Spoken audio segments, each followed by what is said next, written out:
बिस्मिल्लाहिर्रहमानिर्रहीम। अस्सलाम वालेकुम स्टूडेंट्स। तो आज की हमारी इस वीडियो का टॉपिक है डेवलपमेंट ऑफ मसल्स।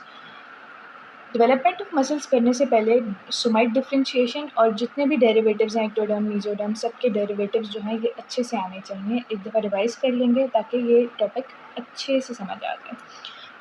तो स्टार्ट करते हैं डेवलपमेंट ऑफ मसल्स से। डेवलपमेंट ऑफ मसल्स शुरू होती है 4th week of inter embryonic life में। 4th week of inter embryonic life में डेवलपमेंट ऑफ मसल्स शुरू होगी और तकरीबन सारे ही मसल्स का जो ओरिजिन है वो मेसोडर्म है।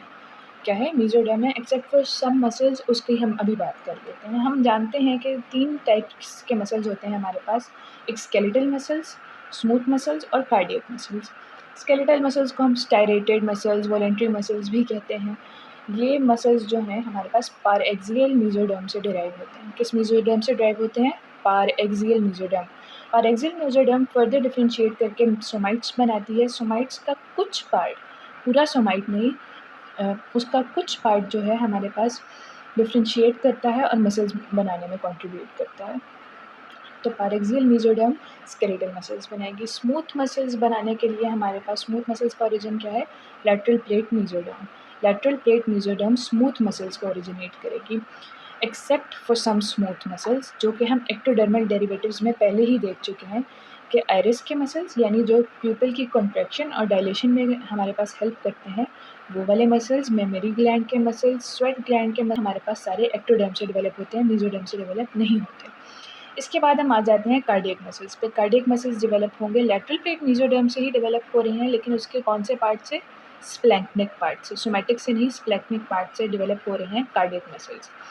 इसके बाद जो हमारा मेन फोकस होगा आज की इस वीडियो में वो होगा स्टेरेटेड या फिर स्केलेटल मसल्स। स्टेरेटेड और स्केलेटल मसल्स जो हैं सोमाइट्स की डिफरेंशिएशन से मैं पहले ही बता चुकी हूँ। सोमाइट की डिफरेंशिएशन से जो है हमारे पास स्केलेटल मसल्स डेवलप होते हैं। सोमाइट कैसे डिफरेंशिएट करते हैं? Let's see this. ये मेरे पास समझें कि ये यहाँ पड़ा हुआ है, ये सोमाइट है, ये न्यूरल ट्यूब है और ये नोटोकॉर्ड है। ये सोमाइट जो है इसका बिल्कुल नीचे वाला जो पोर्शन है ये बनाएगा मेरे पास स्क्लेरोटोम। स्क्लेरोटोम क्या बनाते हैं? रिब्स में कंट्रीब्यूट करते हैं स्क्लेरोटोम।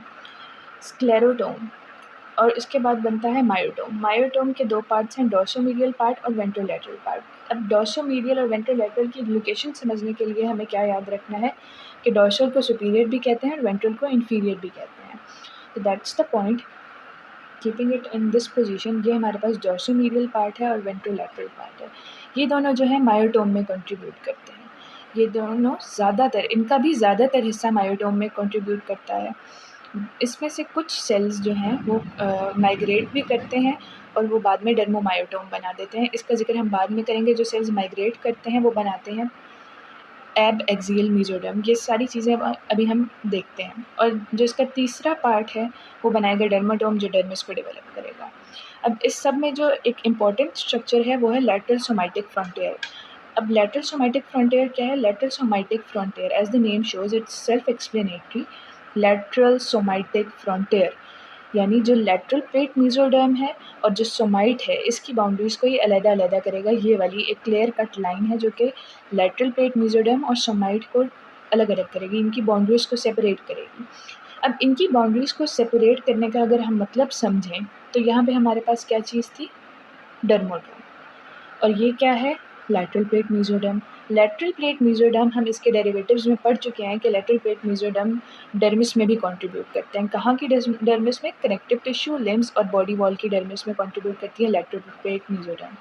यानी सिर्फ डर्माटोम ही नहीं बनाता एम्ब्रियो की डर्मिस, बल्कि लैटरल प्लेट मेसोडर्म भी कंट्रीब्यूट करती है। तो जो डर्मिस ड्राइव्ड फ्रॉम डर्माटोम होगी और dermis derived from lateral plate mesoderm होगी, इसको भी ये सेपरेट करेगा, इसकी बाउंड्रीज़ को भी डिफ़ाइन करेगा कि डर्माटोम की डर्मिस कहाँ तक होगी और लैटरल प्लेट मेसोडर्म की डर्मिस कहाँ तक होगी। लैटरल सोमैटिक फ्रंटियर का जो दूसरा काम है वो क्या है कि ये जो स्क्लेरोटोम हमारे पास जो सेल्स माइग्रेट नहीं हुए थे और जो हुए थे, जो माइग्रेट होके लैटरल सोमैटिक फ्रंटियर को क्रॉस कर चुके हैं और जो नहीं क्रॉस किए, जो क्रॉस कर चुके हैं वो हमारे पास कोस्टल कार्टिलेज बनाएंगे और जो क्रॉस नहीं किए हैं यानी ये वाले स्क्लेरोटोम वाले सेल्स ये रिब्स बनाएंगे। ये रिब्स और कोस्टल कार्टिलेजेस की बाउंड्री को भी डिफाइन करेगा कि कहाँ रिब्स ख़त्म होंगी और कार्टिलेजेस यानी कोस्टल कार्टिलेजेस कहाँ पे शुरू होंगी। ये इसका सेकंड जो है फंक्शन। इस सब के बाद हम देखते हैं कि प्राइम एक्सियल और एब एक्सियल मेसोडर्म क्या है। फर्स्ट ऑफ ऑल हम ये देखेंगे, फिर हम इसके डेरिवेटिव्स को देखेंगे। जो प्राइम एक्सियल मेसोडर्म है, ये भी जो टर्म्स हैं ये सेल्फ एक्सप्लेनेटरी हैं। प्राइम एक्सियल यानी एक्सिस के करीब वाली जो चीज़ होगी, यानी एक्सिस के पास पास जो चीज़ होगी वो होगी प्राइम एक्सियल डोमेन या प्राइम एक्सियल मेसोडर्म। और जो एब एक्सियल डोमेन है वो क्या होगी, अवे फ्रॉम एक्सिस। अब हम इसको इस मॉडल की मदद से भी देख लेते हैं। हमारे पास जो एक्सिस ऑफ बॉडी के करीब चीज़ होगी हम उसको कहेंगे प्राइम एक्सियल, यानी जो हमारे पास सेल्स माइग्रेट नहीं करेंगे वो बॉडी एक्सिस के करीब होंगे बनिस्बत इसके जो लेटरल सोमैटिक फ्रंटियर क्रॉस कर चुके हैं। यानी जो लेटरल सोमैटिक फ्रंटियर क्रॉस किए थे सेल्स उनको हम कहेंगे एब एक्सियल मेसोडर्म, और जो क्रॉस नहीं किए थे अपनी जगह पे रहे थे उनको क्या कहेंगे, primaxial mesoderm. Primaxial mesoderm और एब एक्सियल मेसोडर्म या डोमेन। जो प्राइम एक्सियल डोमेन है हमारे पास 3 टाइप्स के मसल्स को बनाएगी। Body wall muscles, body wall muscles, intercostal muscles, intercostal muscles, muscles of shoulder joint. Shoulder girdle के मसल्स को भी यही ओरिजिनेट करेंगी। यानी बिस जो है हमारे पास निमोनिक है प्राइम एक्सियल मेसोडर्म के डेरिवेटिव्स का। अब प्राइम एक्सियल मेसोडर्म अपनी इनर्वेशन या स्टिमुलस कहाँ से हासिल करेगी, ये करेगी प्राइम एक्सियल है, एक्सिस के करीब है, तो इट्स वेरी ऑफ कोर्स कि ये न्यूरल ट्यूब और नोटर कॉर्ड से अपने जो है सिग्नल्स रिसीव करेगी टू डिफ्रेंशिएट। और जो एब एक्सियल डोमेन है जो अवे फ्रॉम एक्सिस है वो हमारे पास ये वाले डेरिवेटिव्स बना रही है। ए से क्या है, एब्डोमिनल वॉल, एब्डोमिन के मसल्स, आई एच यानी infrahyoid muscle, infrahyoid muscles and limb muscles. जो हमारे पास ये 2 डोमेन्स हैं ये हमारे पास हमने जो मसल्स जो हमारी पूरी बॉडी के मसल्स हैं उनको कैटेगराइज़ किया है सेल्स की माइग्रेशन की बेस पे कि कौन से सेल किस जगह पे मौजूद हैं। यानी सेल्स की रीजन या उनकी माइग्रेशन की बेस पे हमने देखा है कि कौन-कौन से सेल्स जो हैं वो जो माइग्रेट नहीं करेंगे वो क्या बनाएँगे और जो माइग्रेट कर जाएँगे वो क्या बनाएँगे।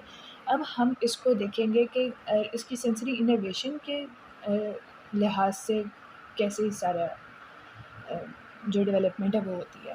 इसके लिए हमारे पास 2 टर्म्स हैं जो कि ओल्ड टर्मिनोलॉजीज़ हैं, ये हमारे पास न्यू टर्मिनोलॉजीज़ हैं। जो ओल्ड टर्मिनोलॉजीज़ हैं ये जो पुराना समझने का तरीका है मस्कुलर सिस्टम की डेवलपमेंट को, अब हम वो देखेंगे। उसमें हमारे पास प्राइम एक्सियल और एब एक्सियल डोमेन की बजाय एपीमेयर और हाइपोमेयर्स हैं। फर्स्ट ऑफ ऑल हमें ये समझ आनी चाहिए कि एपीमेयर्स क्या चीज़ है और हाइपोमेयर्स क्या चीज़ है। इसके लिए हमें जाना पड़ेगा 4 लेग्ड एनिमल्स, 4 लेग्ड एनिमल्स। अगर हम ये समझें कि ये हमारे पास एक 4 लेग्ड एनिमल है तो इसकी ये बॉडी एक्सिस की जो अबव चीज़ होगी उसको हम एपी कहेंगे और जो इसकी बॉडी एक्सिस के बिलो चीज़ होगी उसको हम हाइपो कहेंगे। तो इट मेक्स सेंस कि इसके 2 पार्ट हो गए, एक एपीमेयर और एक हाइपोमेयर। एपीमेयर और हाइपोमेयर। एपीमेयर जो पार्ट है वो बनाएगा मसल्स ऑफ बैक, यानी बैक के मसल्स बनाएगा, यानी डॉर्सल पोर्शन के मसल्स बनाएगा। और जो हाइपोमेयर पार्ट है वो क्या बनाएगा, लिम्स के मसल और बॉडी वॉल। ये जो बॉडी वॉल है या इसके फोल्ड्स होंगे जो कि नीचे की तरफ होंगे, लिम्स भी और बॉडी वॉल फोल्ड्स भी, उनको बनाएगा हाइपोमेयर। एपीमेयर और हाइपोमेयर। अब मसल्स ऑफ बैक को कौन से इनर्वेशन मिलेगी, dorsal primary ramus. Dorsal primary ramus इसको इनर्वेट करेगा टू फॉर्म मायोब्लास्ट। मायोब्लास्ट यानी ये मसल प्रिकर्सर सेल्स हैं। डॉर्सल प्राइमरी रेमस जो है इनर्वेट करेगा एपीमेयर को, जबकि वेंट्रल प्राइमरी रेमस इनर्वेट करेगा हाइपोमेयर्स को। आई विल रिपीट, इसके 2 पार्ट्स अगर हम 4 लेग्ड एनिमल्स में देखें तो एक्सिस से हम इसके 2 पार्ट कर देते हैं, एक एपीमेयर और एक हाइपोमेयर। एपीमेयर जो है वो मसल्स ऑफ बैक बनाएगा और हाइपोमेयर नीचे वाले मसल्स यानी लिम्स और बॉडी वॉल फोल्ड्स के मसल बनाएगा। जो एपीमेयर है वो अपनी इनर्वेशन हासिल करेगा डोर्सल प्राइमरी रेम आई से, और जो हाइपोमेयर है वो वेंट्रल प्राइमरी रेमस से। ठीक है, अब हम स्केलेटल मसल्स को देख रहे हैं, तो स्केलेटल मसल्स में हमें पता है कि टेंडन्स भी होते हैं to provide its attachment, firm attachment provide करने के लिए टेंडन्स भी होते हैं। फिर से हम इसी मॉडल पे आ जाते हैं। अगर हम देखें, ये इसकी एंटीरियर साइड है और ये इसकी पोस्टीरियर साइड है। जो स्क्लेरोटोम का जो बॉर्डर है जिससे ये मायोटोम से कनेक्ट हो रहा है, ये वाला बॉर्डर जो है एंटीरियरली भी और पोस्टीरियरली भी क्या बनाएगा, टेंडन्स बनाने में हेल्प करेगा। एंटीरियरली भी और पोस्टीरियरली भी यही टेंडन्स बनाता है। इसके बाद हम आ जाते हैं पैटर्निंग ऑफ मसल्स में। पैटर्निंग ऑफ मसल्स क्या है और इसकी इंपॉर्टेंस क्या है, ये भी हम देखते हैं। पैटर्निंग ऑफ मसल्स ये है कि हमारे पास मसल फाइबर्स की ओरिएंटेशन क्या होगी। मसल फाइबर्स की ओरिएंटेशन जो है हमारे पास पावर ऑफ कॉन्ट्रैक्शन भी डिटरमिन करेगी और ये भी डिटरमिन करेगी कि मसल्स ने किस तरह से मूव करना है। अगर हम थोड़ा सा सोचें तो हमें याद आएगा कि हमने मसल्स की जो टाइप्स पढ़ी थी उसमें हमने ये पढ़ा था कि fibres oblique to the line of pull होंगे तो मसल की पावर क्या होगी, कॉन्ट्रैक्शन क्या होगी। Parallel to the line of pull होंगे। तो इस तरह से जो हमारे पास मसल की ओरिएंटेशन है वो ये सब चीज़ें डिटरमिन करती है कि मसल की पावर क्या है और वो किस तरह की मूवमेंट्स शो कर सकता है। तो ये भी रेगुलेट होती है उस एरिया के कनेक्टिव टिश्यू से। जिस तरह से वो कनेक्टिव टिश्यू होगा उसी तरह के मसल्स बनेंगे। ठीक है, जिस तरह का हमारे पास कनेक्टिव टिश्यू होगा एक पार्टिकुलर एरिया का, उसी तरह मसल्स की पैटर्निंग होगी और उसी हिसाब से उनकी पावर भी डिटरमिन होगी। अब अगर पैटर्निंग ऑफ मसल्स सही तरह से नहीं होती तो हमारे पास हाइपोटोनिया भी हो सकता है और इसके अलावा और भी इससे रिलेटेड डिसऑर्डर्स हो सकते हैं। तो अगर आपको ये पता है कि हाइपोटोनिया किस किस डिजीज़ में होता है तो हम ये समझ सकते हैं कि उसमें पैटर्निंग ऑफ मसल्स में भी इशू आता है। जैसे कि हमारे पास डाउन सिंड्रोम है, उसमें भी हाइपोटोनिया होता है, उसमें भी पैटर्निंग ऑफ मसल्स में मसला आता है। ठीक है, अब जो हेड रीजन है उसमें पैटर्निंग ऑफ मसल्स कंट्रोल करते हैं neural crest cells. Head region में neural crest cells, body wall, limbs और बाकी के तकरीबन जो भी सारा एरिया है, बॉडी वॉल भी हो गई, लिम्स भी हो गए, और जो हमारी वर्टेब्रा का ऑसिपिटल टू सर्वाइकल रीजन है उसमें लैटरल प्लेट मेसोडियम। यानी हेड में ज़्यादा बस ये याद रखें कि हेड में हमारे पास एनसीसी काम करते हैं, न्यूरल क्रेस्ट सेल्स जो हैं पैटर्निंग ऑफ मसल्स को कंट्रोल करते हैं, और बाकी जगह पे lateral plate mesoderm patterning of muscles को भी कंट्रोल कर रही है। इसके बाद हम आ जाते हैं हेड मस्कुलेचर और लिम्ब मस्कुलेचर में। हेड मस्कुलेचर हम जानते हैं कि जो हेड के जितने भी स्टेरेटेड मसल्स हैं, जो स्टेरेटेड या स्केलेटल मसल्स हैं, वो इसी पैटर्न पे फॉर्म होंगे जो मैं आपको पहले बता चुकी हूँ, और मेसोडियम से यानी कि ओरिजिनेट होंगे, पैरेंजियल मेसोडियम से। लेकिन जो हमारे पास आइरिस के मसल्स हैं और विज़रल और फेरेंजियल आर्चेस, ये भी मैं पहले बता चुकी हूँ। ये जो ऑटिक ब्लैकॉर्ड्स के डेरिवेटिव थे वो बेसिकली हो गए हमारे पास एक्टोडर्म के डेरिवेटिव्स। जो एक्टोडर्मल डेरिवेटिव्स हैं वो बस एक्सेप्शन है, बाकी सब मेसोडर्म से डेवलप होगा। और जो लिम्ब मस्कुलेचर है, लिम्ब मस्कुलेचर में बेसिकली क्या होता है कि जो लिम्ब बर्ड होती है, जो लिम्ब प्राइमोडियम होता है, उसके बीनीथ एक मेसेंकाइमल कंडेंसेशन होती है। मेसेंकाइमल कंडेंसेशन जो होती है approximately 7th week of embryonic development में। 7th week of embryonic development में मेसेंकाइमल कंडेंसेशन होती है और फिर वो आगे डिफरेंशिएट होती है टू फॉर्म। ये जो हमारे पास मेसेंकाइमल सेल्स हैं, जैसे कि मैं पहले बता चुकी हूँ कि लिम्ब बर्ड के बिल्कुल नीचे एक मेसेंकाइमल कंडेंसेशन शो होती है around 7th week of development. Mesenchymal cells differentiate करेंगे to form myoblast muscle immature sales.